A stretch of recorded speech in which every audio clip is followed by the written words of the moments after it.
कहानी की शुरुआत ऐसे होती है। प्राइड रॉक के सामने पूरे जंगल के जानवर इकट्ठा होते हैं। सभी सिम्बा लायन किंग का संदेश सुनने का इंतजार कर रहे होते हैं। तभी सिम्बा सबको खुशखबरी देता है कि जल्द ही उसके दूसरे बच्चे का जन्म होने वाला है। इसके बाद वह अपनी रानी नाला के पास चला जाता है, क्योंकि अब बच्चे के जन्म का समय बहुत करीब आ चुका होता है। लेकिन सिम्बा के जाने के बाद उसकी बेटी कियारा की देखभाल करने वाला कोई नहीं होता, इसलिए वह यह जिम्मेदारी अपने सबसे अच्छे दोस्तों टिमोन और पुम्बा को दे देता है। जैसे ही सिम्बा वहां से जाता है, टिमोन और पुम्बा कियारा को स्कार की हार की कहानी सुनाने लगते हैं। लेकिन इस बार वे कहानी में थोड़ा मसाला डाल देते हैं। वे दावा करते हैं कि स्कार को हराने वाले असली हीरो वही दोनों थे। कियारा उनकी बात पर बिल्कुल भरोसा नहीं करती। उसका ध्यान तो आसमान में गिरते काले बादलों पर होता है और वह आने वाले तूफान को लेकर घबराने लगती है। उसी समय वहाँ रफीकी आता है। वह समझदार बंदर जो राजा के इलाके के एक विशाल पेड़ पर रहता है। वह कियारा का डर समझ जाता है और उसे प्यार से समझाता है कि जब उसके पापा सिम्बा और दादाजी मुफासा उसकी उम्र के थे तब उन्हें भी डर लगता था, लेकिन उन्होंने अपने डर का सामना किया और आगे चलकर बहादुर शेर बने। अपनी बात साबित करने के लिए रफीकी कियारा को उसके दादाजी मुफासा की कहानी सुनाना शुरू करता है। कई साल पहले जब मुफासा बहुत छोटा था तब वह अपने माता पिता मेओ और आइया के साथ रहता था। तीनों मालेले नाम की एक रहस्यमयी जगह की तलाश में निकलने वाले थे। उस जगह के बारे में उन्होंने सिर्फ कहानियों में ही सुना था, लेकिन वे वहाँ इसलिए जाना चाहते थे ताकि अपने बेटे को एक बेहतर जिंदगी दे सकें, क्योंकि जिस जमीन पर वे रह रहे थे वहाँ लंबे समय से सूखा पड़ा हुआ था। तभी अचानक जोरदार बारिश शुरू हो जाती है। सूखी धरती पर पानी गिरते ही सभी जानवर खुशी से झूम उठते हैं। छोटा मुफासा भी खुशी खुशी बांध के पास पानी में खेलने और तैरने लगता है। लेकिन कुछ ही देर में वही बारिश एक भयानक बाढ़ में बदल जाती है। तेज पानी पूरे इलाके को अपनी चपेट में ले लेता है। मुफासा बाहर निकलने की कोशिश करता है, लेकिन पानी की तेज लहरें उसे बहाकर दूर ले जाने लगती हैं। अपने बेटे को मुसीबत में देखकर उसके माता पिता बिना एक पल गंवाए उसकी मदद के लिए दौड़ पड़ते हैं। मेओ किसी तरह मुफासा तक पहुंच जाता है और पूरी ताकत से उसे बांध की चट्टानों की तरफ उछाल देता है। अब छोटे मुफासा को बस एक आखिरी छलांग लगाकर दूसरी तरफ पहुंचना होता है, जहां उसकी माँ उसका इंतजार कर रही होती है। लेकिन जैसे ही वह छलांग लगाने वाला होता है, तेज पानी का बहाव मुफासा को अपनी चपेट में ले लेता है। तभी एक विशाल हाथी बहते हुए डैम से टकरा जाता है। इस जोरदार टक्कर से मुफासा फिर से नदी में गिर जाता है और तेज धारा उसे बहुत दूर तक बहा कर ले जाती है। अब उसके पास बचने के लिए सिर्फ एक पेड़ का तना होता है, जिसे पकड़कर वह किसी तरह अपनी जान बचाए रखता है। कई दिनों तक पानी में बहते रहने के बाद आखिरकार वह एक शांत झील तक पहुंच जाता है। वहीं उसकी मुलाकात एक दूसरे शेर के बच्चे से होती है, जिसका नाम टाका होता है। टाका तुरंत उसे चेतावनी देता है कि इस झील में बहुत सारे मगरमच्छ हैं। यह सुनते ही मुफासा पूरी ताकत लगाकर किनारे की तरफ तैरने लगता है। जैसे ही वह एक छोटी सी चट्टान के पास पहुंचता है, छलांग लगाकर ऊपर चढ़ने की कोशिश करता है। टाका भी उसकी मदद के लिए अपने पंजे आगे बढ़ाता है, लेकिन वह अभी इतना ताकतवर नहीं होता कि अकेले उसे बाहर खींच सके। उधर मगरमच्छ धीरे धीरे मुफासा के और करीब आने लगते हैं। तभी अचानक टाका की माँ एशे वहाँ पहुँच जाती है। वह बिना देर किए मगरमच्छों पर हमला करती है और उन्हें भगा देती है। इस तरह मुफासा की जान बच जाती है। बाद में एशे अपने बेटे को डांटती है कि उसने अपनी जान खतरे में क्यों डाली, लेकिन टाका मुस्कुराते हुए कहता है कि उसने यह सब अपने नए दोस्त मुफासा की जान बचाने के लिए किया। एशे जानती थी कि उसके पति और राजा ओबासी को बाहरी शेर बिल्कुल पसंद नहीं है। फिर भी जब उसे पता चलता है कि मुफासा अपने परिवार से बिछड़ चुका है और बिल्कुल अकेला है, तो वह उसे अपने साथ राज्य में ले जाने का फैसला करती है। कुछ देर बाद वे सभी शैडो ट्री पहुंचते हैं। वहाँ राजा ओबासी मुफासा को देखते ही भड़क उठता है। वह साफ कह देता है कि उसके राज्य में किसी बाहरी शेर के लिए कोई जगह नहीं है। तभी एशे एक शर्त रखती है। वह कहती है कि टाका और मुफासा के बीच एक दौड़ होगी। दोनों को सफेद पेड़ तक जाकर वापस लौटना होगा। अगर टाका जीत गया तो ओबासी जो चाहे फैसला ले सकता है, लेकिन अगर मुफासा जीत गया तो उसे राज्य में रहने दिया जाएगा और शेरनियां उसे अपने बच्चे की तरह पालेंगी। ओबासी को पूरा भरोसा होता है कि उसका बेटा ही जीतेगा, इसलिए वह यह शर्त मान लेता है। दौड़ शुरू होती है। शुरुआत में टाका आगे निकल जाता है, लेकिन थोड़ी ही देर में मुफासा उसे पीछे छोड़ देता है और तेजी से सफेद पेड़ तक पहुंच जाता है। वापसी के समय अचानक उसका संतुलन बिगड़ जाता है और टाका फिर से आगे निकल जाता है। आखिर में जब मंजिल बस कुछ ही कदम दूर रह जाती है, तब टाका रुक जाता है। वह मुफासा की तरफ देखकर कहता है कि उसे हमेशा से एक भाई चाहिए था, इसलिए वह जानबूझकर पीछे हट जाता है और मुफासा को जीतने देता है। यह देखकर ओबासी गुस्से से आग बबूला हो जाता है। उसे यकीन ही नहीं होता कि उसका बेटा, जो भविष्य का राजा बनने वाला है, एक अनजान शेर से हार गया। लेकिन दूसरी तरफ एशे को अपने बेटे पर गर्व होता है। उसे खुशी होती है कि टाका ने दया और दोस्ती को चुना। इसके बाद मुफासा राज्य में रहने लगता है। धीरे धीरे धीरे टाका और मुफासा की दोस्ती इतनी गहरी हो जाती है कि दोनों सगे भाइयों की तरह हर समय साथ रहते हैं, खेलते हैं और नए नए रोमांच करते रहते हैं। समय बीतता है और दोनों बड़े होकर जवान शेर बन जाते हैं, लेकिन उनकी यह बढ़ती हुई नजदीकी ओबासी को बिल्कुल पसंद नहीं आती। वह मुफासा को शेरनियों के बीच भेज देता है और टाका को अलग बुलाकर समझाता है कि एक असली राजा को कैसे रहना चाहिए। इतना ही नहीं, वह टाका के मन में झर भी भरने की कोशिश करता है। वह कहता है कि एक दिन यही गोद लिया हुआ भाई उसे धोखा देगा और उसका पूरा राज्य छीन लेगा। लेकिन टाका अपने पिता की इन बातों पर बिल्कुल विश्वास नहीं करता। वह कहता है कि मुफासा कभी भी उसका राज्य छीनने की कोशिश नहीं करेगा। उसके लिए मुफासा एक भाई जैसा है। टाका को अपने पिता का रवैया बिल्कुल पसंद नहीं आता, क्योंकि ओबासी अपनी ताकत और राजा होने का रुतबा सिर्फ अपनी ऐश और आराम के लिए इस्तेमाल करता है। उधर एशे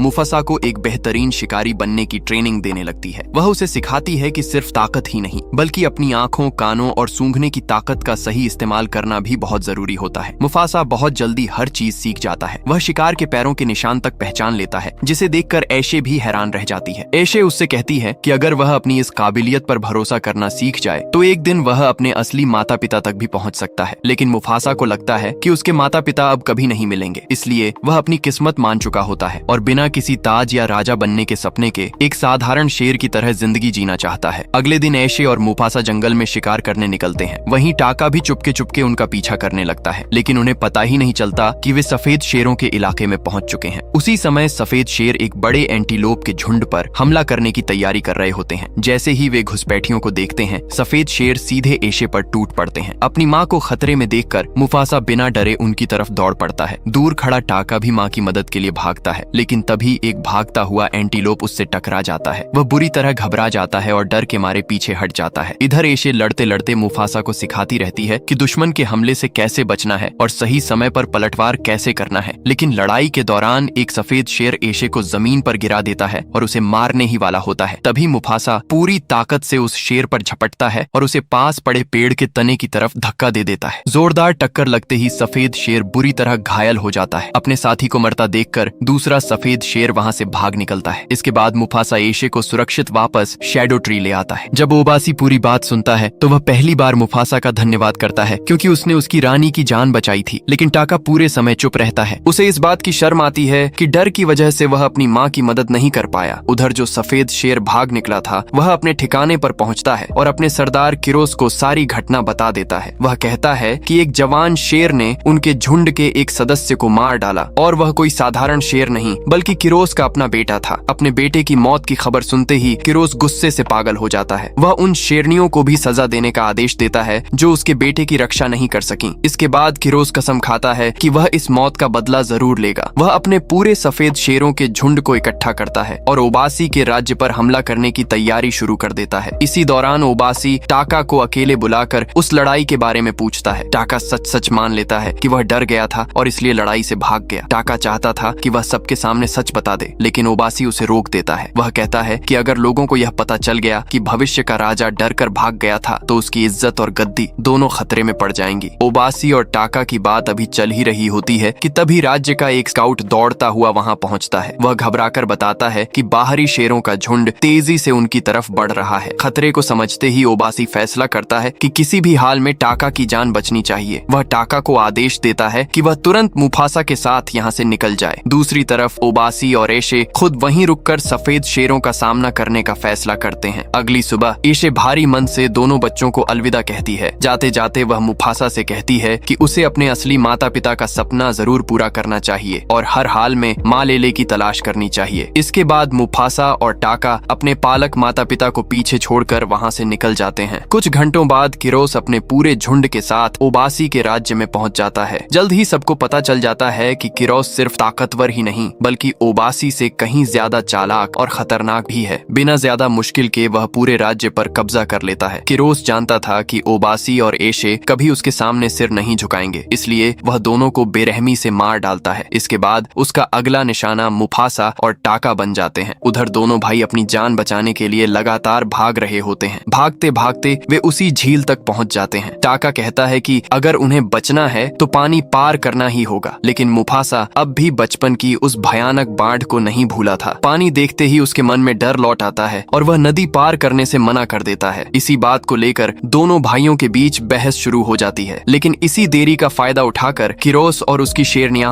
उनके बिल्कुल करीब पहुंच जाती हैं। मुफासा अपने भाई को बचाने के लिए खुद आगे आता है। वह किरोस से कहता है कि उसके बेटे की मौत के लिए सिर्फ वही जिम्मेदार है, इसीलिए टाका को छोड़ दिया जाए। लेकिन किरोस के सिर पर बदले का जुनून सवार होता है। वह साफ कह देता है कि जब तक दोनों भाई नहीं मरेंगे उसका गुस्सा शांत नहीं होगा। इसके बाद दोनों भाइयों के पीछे फिर से मौत की दौड़ शुरू हो जाती है। मुफासा और टाका चट्टानों पर छलांग लगाते हुए किसी तरह नदी पार करने की कोशिश करते हैं, लेकिन कुछ ही देर में वे एक विशाल झरने के किनारे फंस जाते हैं। अब उनके पास भागने का कोई रास्ता नहीं बचता। मुफासा हिम्मत जुटाकर किरोस का सामना करने के लिए आगे बढ़ता है, लेकिन किरोस की ताकत उसके मुकाबले कहीं ज्यादा होती है। तभी अचानक टाका पीछे से किरोस पर झपट पड़ता है। जोरदार टक्कर में दोनों का संतुलन बिगड़ जाता है और वे सीधे झरने से नीचे गिर पड़ते हैं। तेज बहाव में बहते हुए मुफासा और टाका किसी तरह एक पेड़ के तने को पकड़ लेते हैं। उन्हें लगता है कि अब वे सुरक्षित हैं, लेकिन तभी दो विशाल मगरमच्छ उनका पीछा करने लगते हैं। तभी तेज पानी के दबाव से वह तन्ना टूट जाता है और दोनों भाई फिर से पानी में बहते हुए झील के दूसरे किनारे जा पहुंचते हैं। शाम होने तक दोनों किसी तरह सूखी जमीन पर निकल आते हैं, लेकिन उन्हें बार बार ऐसा महसूस होता है कि कोई दूर से उन पर नजर रख रहा है। कुछ ही देर बाद उन्हें पता चलता है कि उन्हें छिपकर देखने वाली एक शेरनी है जिसका नाम सराबी है। सराबी बताती है कि वह दूसरे राज्य की राजकुमारी है, लेकिन दुश्मनों के हमले की वजह से उसे अपना घर छोड़ना पड़ा। उसके साथ जाजू भी होता है जो एक समझदार हॉर्नबिल पक्षी है और उसका साथी वह सलाहकार है। सराबी को देखते ही टाका उसकी खूबसूरती पर फिदा हो जाता है। वह उसे अपने साथ मालेले की यात्रा पर चलने का न्योता देता है, लेकिन सराबी साफ मना कर देती है। उसका कहना होता है कि उसे पहले अपने बिछड़े हुए परिवार और अपने राज्य के बाकी शेरों को ढूंढना है। उधर मुफासा सबके लिए खाने की तलाश में निकल पड़ता है। वह अपनी तेज सूंघने की ताकत और शिकार वाली समझ का इस्तेमाल करता है। तभी उसे दूर कहीं बंदरों की आवाज सुनाई देती है। आवाज का पीछा करते करते वह एक विशाल पेड़ तक पहुंच जाता है। वहां उसकी मुलाकात एक युवा मैंड्रिल बंदर रफीकी से होती है। उस समय बाकी बंदर उसके अजीब बर्ताव की वजह से उसे अपने झुंड से निकाल रहे होते हैं, लेकिन रफीकी इस बात से बिल्कुल परेशान नहीं होता। वह कहता है कि अब उसे अपने भाई की तलाश में निकलना ही था, इसलिए उसका जाना तय था। थोड़ी देर बाद रफीकी की मुलाकात मुफासा, टाका और सराबी से होती है। मुफासा उसे देखकर पहले थोड़ा सतर्क हो जाता है और उसे डराने की कोशिश करता है, लेकिन रफीकी बिना डरे अपनी राह चलता रहता है। वह बताता है कि वह माल ले जा रहा है। ये सुनकर मुफासा हैरान रह जाता है और पूछता है कि उसे इस जगह के बारे में कैसे पता है। रफीकी मुस्कुराते हुए कहता है कि उसने सपने में अपने भाई को वहीं देखा था। उसे पूरा यकीन है कि उसका भाई उसी जगह पर उसका इंतजार कर रहा है। फिर वह मजाक में कहता है कि अगर शेर उसे खाएंगे नहीं तो वह उन्हें भी मालेले का रास्ता दिखा देगा। शुरुआत में किसी को उसकी बात पर भरोसा नहीं होता, लेकिन उनके पास और कोई रास्ता भी नहीं होता, इसलिए सब उसके साथ चलने का फैसला कर लेते हैं। अगले दिन सफर करते करते वे एक बहुत बड़ी खाई के सामने पहुंच जाते हैं। उसे पार करना आसान नहीं होता। रफीकी कहता है कि लंबा रास्ता लेकर घूमकर चलना ज्यादा सुरक्षित रहेगा, लेकिन मुफासा अपनी दत्तक माँ एशे की सीख याद करता है। वह जमीन पर बने पैरों के निशान देखकर समझ जाता है कि किरोस और उसके शेर उनके पीछे पीछे आ रहे हैं, इसलिए वह छोटा और तेज रास्ता चुनने का फैसला करता है। सराबी को उसकी बात पर यकीन नहीं होता। तब मुफासा उसे सिखाता है कि अगर वह अपनी इंद्रियों पर भरोसा करे, हवा की दिशा महसूस करे और जमीन के हल्के कंपन को समझे तो उसे भी खतरे का पहले ही पता चल जाएगा। जब सराबी ऐसा करती है तो उसे सचमुच एहसास हो जाता है कि दुश्मन उनके बेहद करीब हैं। अब उसे भी यकीन हो जाता है कि मुफासा की समझ कमाल की है। सफर के दौरान टाका धीरे धीरे सराबी को पसंद करने लगता है। वह मुफासा से पूछता है कि आखिर वह उससे कैसे बात करे। मुफासा हंसते हुए उसे सलाह देता है कि वह सराबी से उसके राज्य, वहाँ के फूलों और उनकी खुशबू की बात करे, क्योंकि ऐसी बातें उसे अपने घर की याद दिलाएंगी। टाका हिम्मत जुटाकर सराबी से बात करने ही वाला होता है कि तभी अचानक किरोस और उसका झुंड सामने आते ही सभी अपनी जान बचाने के लिए चट्टानों से छलांग लगा देते हैं। भागते भागते वे घाटी के दूसरी तरफ पहुंच जाते हैं, जहां हाथियों का एक विशाल झुंड गुजर रहा होता है। मुफासा कहता है कि अगर किसी तरह हाथियों की मदद मिल जाए तो वे बच सकते हैं, लेकिन इससे पहले कि वह कुछ और सोच पाता, सराबी एक खतरनाक प्लान बना लेती है। वह फुर्ती से एक पेड़ पर चढ़ जाती है और वहां लटका मधुमक्खियों का बड़ा सा छत्ता नीचे गिरा देती है। गुस्साई मधुमक्खियां पूरे हाथियों के झुंड पर टूट पड़ती हैं। डरकर सभी हाथी बेकाबू होकर दौड़ने लगते हैं। सराबी का प्लान पूरी तरह काम कर जाता है। हाथियों के पैरों तले किरोस की कई शेरनियां कुचल जाती हैं और उनका पूरा हमला बिखर जाता है, लेकिन इस दौरान सराबी का संतुलन बिगड़ जाता है। वह पेड़ से नीचे गिर पड़ती है और एक हाथी का पैर उसके बेहद करीब आ जाता है। जोरदार टक्कर से वह बेहोश हो जाती है। उसे मुसीबत में देखकर टाका उसकी तरफ दौड़ता है, लेकिन जैसे अपनी माँ के साथ हुआ था वैसे ही इस बार भी डर उस पर हावी हो जाता है। वह घबराकर चट्टानों के पीछे छिप जाता है। मुफासा यह सब देख लेता है। वह बिना अपनी जान की परवाह किए सराबी के पास पहुंचता है और उसे खींचकर जमीन में बने एक गड्ढे में छिपा देता है। फिर कहता है कि वह उसे कभी अकेला नहीं छोड़ेगा। कुछ देर बाद हाथियों का झुंड वहां से निकल जाता है। जाता है। अपने झुंड का इतना नुकसान देखकर किरोस भी फिलहाल पीछा छोड़ने का फैसला करता है। अच्छी बात यह होती है कि इस भगदड़ में कोई भी गंभीर रूप से घायल नहीं होता। रफीकी भी किसी तरह एक पेड़ की टहनी पकड़कर अपनी जान बचा लेता है, लेकिन थोड़ी देर बाद वह टहनी टूट जाती है और वह धड़ाम से नीचे गिर पड़ता है। जमीन पर गिरने के बाद वह उस टूटी हुई टहनी को उठाकर देखता है। उसे लगता है कि यह तो बिल्कुल एक लाठी जैसी है, इसलिए वह उसे अपने साथ रखने का फैसला कर लेता है। यही लाठी आगे चलकर उसकी पहचान बनने वाली होती है। इसके बाद रफीकी अपने मंत्रों और जड़ी बूटियों की मदद से सराबी को होश में लाता है। होश आते ही सराबी सबसे पहला सवाल पूछती है कि आखिर उसकी जान किसने बचाई। इससे पहले कि कोई कुछ कहे, मुफासा तुरंत बोल पड़ता है कि उसे टाका ने बचाया था। वह जानता था कि टाका सराबी को पसंद करता है, इसलिए वह चाहता था कि उसका भाई उसकी नजरों में हीरो बन जाए। टाका भी चुपचाप यह बात मान लेता है और बाद में अकेले में मुफासा का शुक्रिया अदा करता है। हालांकि सराबी को कहीं न कहीं महसूस हो जाता है कि पूरी सच्चाई कुछ और है। इसके बाद सभी फिर से मालेले की तरफ अपना सफर शुरू कर देते हैं। चलते चलते वे बर्फ से ढके ऊंचे पहाड़ों तक पहुंच जाते हैं। मुफासा समझ जाता है कि अगर उनके पैरों के निशान रह गए तो किरोस उन्हें आसानी से ढूंढ निकालेगा। इसलिए वह झांझू से कहता है कि वह अपने पंखों से पहाड़ों की बर्फ उड़ाकर रास्ते पर गिरा दे ताकि उनके सभी निशान मिट जाएं। झांझू पहले तो डर जाता है, लेकिन फिर हिम्मत करके वह उड़ान भरता है और अपने पंखों की मदद से इतनी बर्फ गिरा देता है कि पूरा रास्ता सफेद चादर से ढक जाता है। जब किरोस और उसकी शेरनियां वहां पहुंचती हैं तो उन्हें कोई पैरों का निशान नहीं मिलता। वे पूरी तरह भटक जाते हैं और आगे का रास्ता खो बैठते हैं। झांझू के साथ साथ सराबी भी मुफासा की तारीफ करती है। वह प्यार भरी मुस्कान के साथ उसकी समझदारी की शाबाशी देती है, लेकिन यह सब देखकर टाका के मन में जलन होने लगती है। रात होते ही मुफासा सबके लिए खाना ढूंढने निकलता है। तभी सराबी उसे रोक लेती है। वह कहती है कि उसे सच पता चल चुका है, उसकी जान टाका ने नहीं बल्कि मुफासा ने बचाई थी। सराबी बताती है कि जब वह बेहोश थी तब उसने मुफासा की आवाज सुनी थी। वही उसे हिम्मत दे रहा था और बार बार कह रहा था कि वह उसे कुछ नहीं होने देगा। मुफासा पहले तो अपने भाई की खातिर सच छिपाने की कोशिश करता है, लेकिन जब उसे एहसास होता है कि उसके दिल में भी सराबी के लिए प्यार है तो वह सारी सच्चाई बता देता है। ये सुनकर सराबी भी अपने दिल की बात कह देती है। वह साफ बता देती है कि वह भी मुफासा से प्यार करने लगी है। इसके बाद दोनों कुछ देर तक पहाड़ की चोटी पर साथ बैठकर खूबसूरत नजारों का आनंद लेते हैं, लेकिन उन्हें बिल्कुल पता नहीं होता कि दूर खड़ा टाका यह सब देख रहा है। अपने भाई और सराबी को साथ देखकर उसका दिल टूट जाता है। उसे लगता है कि मुफासा ने उससे उसकी मोहब्बत छीन ली है। गुस्से में टाका वहां से भागने लगता है, लेकिन जल्दबाजी में उसका पैर फिसल जाता है और वह एक ऊंची चट्टान से नीचे गिर पड़ता है। किस्मत अच्छी होती है कि नीचे जमी मोटी बर्फ उसकी जान बचा लेती है। उठने के बाद टाका को दूर से कुछ आवाजें सुनाई देती हैं। वह धीरे धीरे उनकी तरफ बढ़ता है और देखता है कि वहां किरोस अपनी शेरनियों के साथ मौजूद है। किरोस उसे देखते ही हमला करने के लिए तैयार हो जाता है, लेकिन टाका उसे रोक देता है और एक सौदा करने की बात कहता है। वह किरोस से कहता है कि उसके बेटे की मौत के लिए सिर्फ मुफासा जिम्मेदार है और अब वह भी उससे बदला लेना चाहता है। टाका वादा करता है कि अगर उसकी जान बख्श दी जाए तो वह किरोस को मुफासा तक पहुंचा देगा। इतना ही नहीं, वह उसे मालेले का रास्ता भी दिखा देगा। किरोस को यह सौदा पसंद आ जाता है। वह टाका की बात मान लेता है और टाका भी उसे अपना नया राजा मानने का फैसला कर लेता है। इसके बाद टाका वापस अपने साथियों के पास लौट आता है। मुफासा अपने भाई को सराबी के बारे में सब कुछ समझाने की कोशिश करता है, लेकिन टाका उसकी एक भी बात सुनना नहीं चाहता। वह बस इतना कहता है कि अब आगे बढ़ना चाहिए। चुपके से वह रास्ते में एक बड़े पत्थर पर निशान बना देता है ताकि किरोस आसानी से उनका पीछा कर सके। लंबे और मुश्किल सफर के बाद आखिरकार सभी आखिरी पहाड़ भी पार कर लेते हैं। उनके सामने अब मालेले होता है, एक बेहद खूबसूरत जगह जहाँ चारों तरफ हरियाली, रंग बिरंगे फूल और जिंदगी से भरा हुआ शानदार जंगल दिखाई देता है। इतनी लंबी यात्रा के बाद मंजिल पर पहुंचकर सभी खुशी से झूम उठते हैं। सबसे ज्यादा खुश रफीकी होता है। उसे वहाँ एक बहुत बड़ा पेड़ दिखाई देता है और वह तुरंत पहचान जाता है कि यही वही पेड़ है जिसे उसने सालों पहले अपने सपनों में देखा था। रफीकी खुशी से भर जाता है कि उसका सपना सच निकला। तभी मुफासा उससे पूछता है, लेकिन तुम्हारा वो भाई कहाँ है जिसे ढूंढने के लिए तुम यहाँ तक आए थे? रफीकी मुस्कुराकर कहता है कि उसके सपने में दिखने वाला भाई कोई और नहीं बल्कि खुद मुफासा था। वह बताता है कि किस्मत हमेशा से चाहती थी कि वे दोनों इसी नई धरती पर मिलें और यहीं से अपनी नई जिंदगी की शुरुआत करें। रफीकी की बात सुनकर मुफासा बहुत खुश हो जाता है, लेकिन इससे पहले कि सभी अपनी मंजिल तक पहुंचने की खुशी मना पाते, तभी जिराफों का एक झुंड भागता हुआ वहां आता है। वे घबराकर बताते हैं कि किरोस और उसके सफेद शेर मालेले तक पहुंच चुके हैं। मुफासा उन्हें भरोसा दिलाता है कि घबराने की कोई जरूरत नहीं है। उसे पूरा यकीन होता है कि रास्ते में आने वाले सभी रास्ते टूट चुके हैं, इसलिए दुश्मन यहाँ तक नहीं पहुंच पाएंगे। लेकिन अगले ही पल उसकी उम्मीद टूट जाती है। किरोस अपने पूरे झुंड के साथ साथ मालेले में आ धमकता है। वह जोर से ऐलान करता है कि आज से मालेले का नया राजा वही होगा। फिर वह वहां मौजूद सभी जानवरों को आदेश देता है कि वे तुरंत मुफासा को उसके हवाले कर दें, लेकिन मुफासा झुकने वालों में से नहीं था। वह रफीकी से कहता है कि जितने भी जानवर यहाँ रहते हैं सबको इकट्ठा करो, अब लड़ने का समय आ गया है। सराबी भी बिना डरे उसका साथ देने के लिए आगे आ जाती है। इसके बाद मुफासा अपने दोस्तों के साथ पहाड़ की तरफ बढ़ता है जहाँ किरोस उसका इंतजार कर रहा होता है, लेकिन वहाँ पहुँचते ही उसके पैरों तले जमीन खिसक जाती है। वह देखता है कि टाका किरोस के साथ खड़ा है। टाका खुद मान लेता है कि उसी ने अपने भाई के साथ धोखा किया है। मुफासा को अपनी आंखों पर यकीन नहीं होता। तभी टाका गुस्से में कहता है कि मुफासा ने उससे उसकी जिंदगी की हर खुशी छीन ली, पहले उसके माता पिता का प्यार, फिर उसका राज्य और अब सराबी भी। वह कहता है कि आज मुफासा को उसके हर काम की सजा मिलेगी। इतना सुनते ही किरोस अपने बेटे की मौत का बदला लेने के लिए मुफासा पर टूट पड़ता है। मुफासा समझ जाता है कि सीधे मुकाबले में किरोस को हराना आसान नहीं होगा, इसलिए वह लड़ने के बजाय उसे पहाड़ के दूसरी तरफ ले जाने लगता है। पीछा करते करते किरोस पूरी ताकत से उस पर छलांग लगाता है, लेकिन ठीक आखिरी पल में मुफासा उसे जोरदार धक्का दे देता है। किरोस अपना संतुलन खो देता है और नीचे बने गहरे पानी के तालाब में जा गिरता है। कुछ देर के लिए किरोस बेहोश हो जाता है। मुफासा इस मौके का फायदा उठाता है और वहाँ मौजूद सभी जानवरों से उसकी मदद करने की अपील करता है, लेकिन कई जानवर कहते हैं कि यह लड़ाई तो सिर्फ शेरों के बीच है, इसमें उन्हें अपनी जान जोखिम में डालने की क्या जरूरत है। तब मुफासा उन्हें समझाता है कि किरोस सिर्फ शेरों का दुश्मन नहीं है, अगर आज उसे नहीं रोका गया तो कल वह हर जानवर की आजादी छीन लेगा। वह कहता है कि चाहे कोई बड़ा हो या छोटा, चाहे वह किसी भी जाति या झुंड का हो, इस धरती पर रहने वाला हर जीव जीवन चक्र का हिस्सा है और जब पूरे जीवन चक्र पर खतरा हो तो उसकी रक्षा करना हर किसी की जिम्मेदारी बन जाती है। मुफासा की यह बात सभी जानवरों के दिल को छू जाती है। अब कोई पीछे हटने को तैयार नहीं होता। सभी जानवर एकजुट होकर मुफासा का साथ देने का फैसला करते हैं और सफेद शेरों को अपनी धरती से भगाने के लिए तैयार हो जाते हैं। उधर किरोस भी दोबारा मैदान में लौट आता है। उसे अब भी पूरा भरोसा होता है कि जीत उसी की होगी। वह घमंड से कहता है, जहाँ जहाँ सूरज की रोशनी पड़ेगी वहाँ वहाँ मेरा राज होगा। लेकिन इस बार मुफासा उसके सामने बिना डरे खड़ा हो जाता है। वह पूरी ताकत से किरोस पर हमला कर देता है। हालांकि बीच में किरोस की शेरनियां आ जाती हैं और अपने राजा की रक्षा करते हुए मुफासा को धक्का देकर एक गहरे गड्ढे में गिरा देती हैं। जोरदार गिरावट से मुफासा कुछ पल के लिए चकरा जाता है, लेकिन वह हिम्मत नहीं हारता और गुफा के अंदर से बाहर निकलने का रास्ता ढूंढने लगता है। उसी दौरान किरोस अचानक उसके सामने आ जाता है। बिना कोई मौका दिए वह मुफासा पर जोरदार छलांग लगाता है। जमीन पर गिरते ही मुफासा तुरंत पलटवार करता है और दोनों के बीच जबरदस्त लड़ाई शुरू हो जाती है, लेकिन किरोस ताकत में उससे कहीं ज्यादा भारी होता है। मुफासा पूरी जान लगा देता है, फिर भी अकेले उसके सामने टिक नहीं पाता। तभी गुफा के अंदर से टाका बाहर आता है। वह देखता है कि किरोस अब बस एक ही वार में मुफासा को खत्म करने वाला है। उसी पल उसके मन में अपने भाई के साथ बिताए बचपन के सारे खूबसूरत पल घूमने लगते हैं। उसे एहसास होता है कि उसने गुस्से में आकर बहुत बड़ी गलती कर दी। जैसे ही किरोस आखिरी हमला करने के लिए पंजा उठाता है, टाका बीच में कूद पड़ता है और मुफासा की जान बचा लेता है। लेकिन इस दौरान किरोस का पंजा सीधे टाका के चेहरे पर लगता है और उसकी दाईं आंख के ऊपर हमेशा के लिए गहरा जख्म बन जाता है। यही निशान आगे चलकर उसे स्कार के नाम से पहचान दिलाता है। टाका दर्द सहते हुए किरोस से कहता है कि अब वह मुफासा को छोड़ दे, लेकिन किरोस किसी की बात सुनने वाला नहीं था। उसके सिर पर बदले का जुनून सवार था, इसलिए वह दोनों भाइयों को एक साथ मारने के लिए उन पर टूट पड़ता है। गुफा के अंदर भयानक लड़ाई जारी रहती है। उधर बाहर रफीकी पूरी श्रद्धा से धरती और प्रकृति से प्रार्थना करता है कि वे मुफासा की मदद करें। अचानक पूरी मालेले की धरती जोर जोर से कांपने लगती है। एक भयंकर भूकंप आता है और गुफा का बड़ा हिस्सा ढह जाता है। टूटती हुई चट्टानों में से एक विशाल चट्टान ऐसी खड़ी हो जाती है जो आगे चलकर प्राइड रॉक के नाम से मशहूर होती है। गुफा टूटने के साथ ही मुफासा, टाका और किरोस तीनों नीचे पानी से भरे गहरे हिस्से में जा गिरते हैं। टाका किसी तरह किनारे को पकड़ लेता है, लेकिन मुफासा और किरोस पानी के अंदर भी लड़ाई जारी रखते हैं। उसी समय मुफासा को ऐशे की सिखाई हुई बात याद आती है। वह घबराने के बजाय अपनी इंद्रियों पर भरोसा करता है। उसे महसूस होता है कि ऊपर से एक बहुत बड़ी चट्टान गिरने वाली है। ठीक उसी समय किरोस उस पर हमला करने के लिए आगे बढ़ता है। मुफासा सही मौके पर उसे जोरदार धक्का दे देता है। अगले ही पल विशाल चट्टान किरोस के ऊपर आ गिरती है और वह उसी के नीचे दबकर हमेशा के लिए मर जाता है। इस तरह सफेद शेरों के आतंक का अंत हो जाता है। लड़ाई जीतने के बाद मुफासा तैरकर पानी की सतह तक पहुंचता है, लेकिन लगातार लड़ाई और सांस की कमी की वजह से उसकी ताकत जवाब देने लगती है। तभी टाका आगे बढ़ता है और अपने पंजों से उसे पकड़कर पानी से बाहर खींच लेता है। कुछ ही देर बाद सराबी भी वहां पहुंच जाती है और दोनों की मदद करती है, लेकिन टाका बिना कुछ कहे चुपचाप चुपचाप वहाँ से चला जाता है। अपने किए हुए धोखे का बोझ अभी भी उसके दिल पर था। इसके बाद सराबी मुफासा को माँ लेले के सभी जानवरों के सामने लेकर जाती है। सभी जानवर खुशी खुशी उसका स्वागत करते हैं और उसे अपना नया राजा घोषित कर देते हैं। लेकिन मुफासा यह सम्मान लेने से मना कर देता है। उसका कहना होता है